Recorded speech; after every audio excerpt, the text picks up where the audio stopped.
So you know this is a what kind of test we're going to need to run.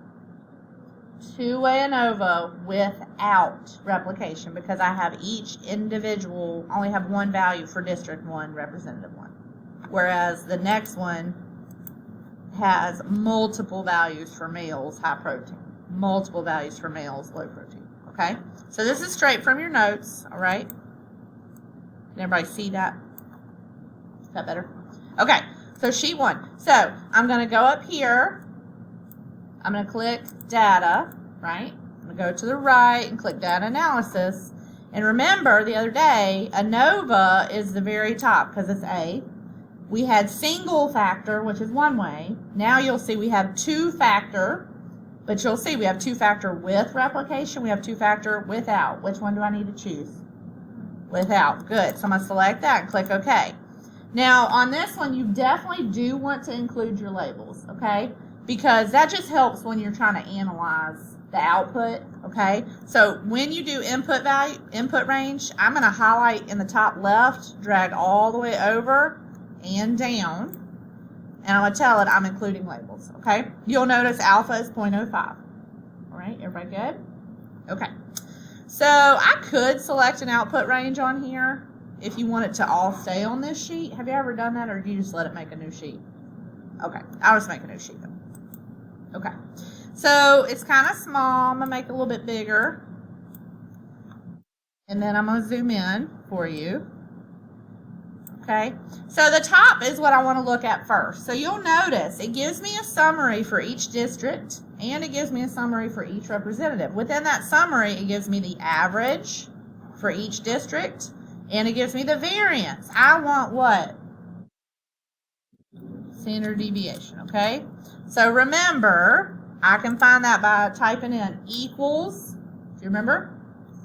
Squirt, S-Q-R-T, parenthesis, click that number, hit enter. Now that I have it, I can choose that, pull down, okay? I'm not sure if you keep pulling down. Oh, yeah, okay. Yeah, I don't need the 0.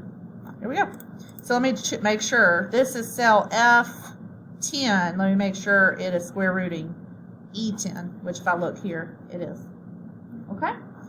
All right, so there's my averages and my standard deviation. So if I go back over here to my note sheet, I can write them down now, right? So if I look for District 1, the average was what? 6.5, and the standard deviation is 5.32. And then for District 2, the average 5 with a standard deviation of 2.22. District 3, 21.25, standard deviation of 3.3, 17.5, and standard deviation of 5.57. District 5 has a mean of 28. Okay?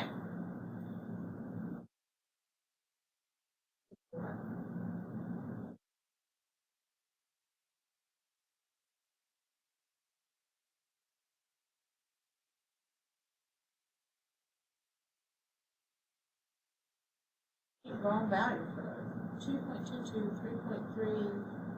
3.3. Last one messed up. 7.79. It says the mean is 28. I have the mean right. Good grief. Okay. I don't know, y'all. I don't know. So now if I look at each representative, it says 69.3 is the variance. I need to highlight my. Let's try that again. The average is 15.4, which I just had that, right? The next one has an average of 13.4, then 20.4, then 21.2. And then we had that the standard deviations were 8.32, 7.7, 10.2,